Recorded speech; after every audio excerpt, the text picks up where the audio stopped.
মুক্তিযুদ্ধ নিয়ে একটি বিতর্কিত প্রবন্ধ প্রকাশের ঘটনায় দুঃখ প্রকাশ এবং সংশ্লিষ্ট প্রবন্ধটি অনলাইন থেকে এবং প্রিন্ট কপি প্রত্যাহার করেছে ইসলামী ছাত্রশিবিরের মাসিক পত্রিকা ছাত্র সংবাদ। বুধবার এক বিবৃতিতে এই দুঃখ প্রকাশের কথা জানানো হয়। বিবৃতিতে বলা হয়, ঐতিহ্যগতভাবে ছাত্র সংবাদ মহান মুক্তিযুদ্ধ নিয়ে বিভিন্ন লেখকের লেখা প্রকাশ করে থাকে।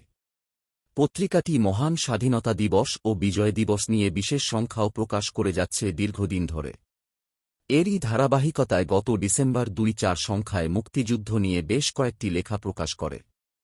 তবে ওই সংখ্যায় সম্পাদকমণ্ডলীর অসতর্কতাবশত যুগে যুগে স্বৈরাচার ও তাদের করুণ পরিণতি শীর্ষক একটি প্রবন্ধে মহান মুক্তিযুদ্ধ নিয়ে বিতর্কিত ও অনাকাঙ্ক্ষিত কয়েকটি লাইন প্রকাশ হয়ে যায়।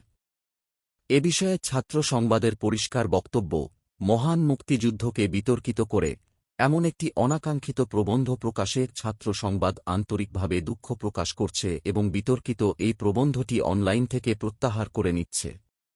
সেই সাথে ২০২৪-এর ডিসেম্বর সংখ্যার সকল প্রিন্ট কপিও প্রত্যাহার করে নিচ্ছে। বাংলাদেশ ইসলামী ছাত্রশিবির সম্পর্কে ছাত্র সংবাদ দ্ব্যর্থহীনভাবে জানাচ্ছে যে, মহান মুক্তিযুদ্ধের প্রতি ছাত্রশিবির সবসময় শ্রদ্ধাশীল।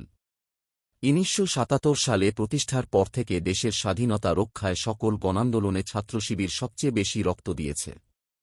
দেশের স্বাধীনতা ও সার্বভৌমত্ব রক্ষায় ছাত্রশিবির অতন্দ্র প্রহরীর ভূমিকা পালন করছে এবং আগামীতেও তা অব্যাহত রাখবে ইনশাআল্লাহ।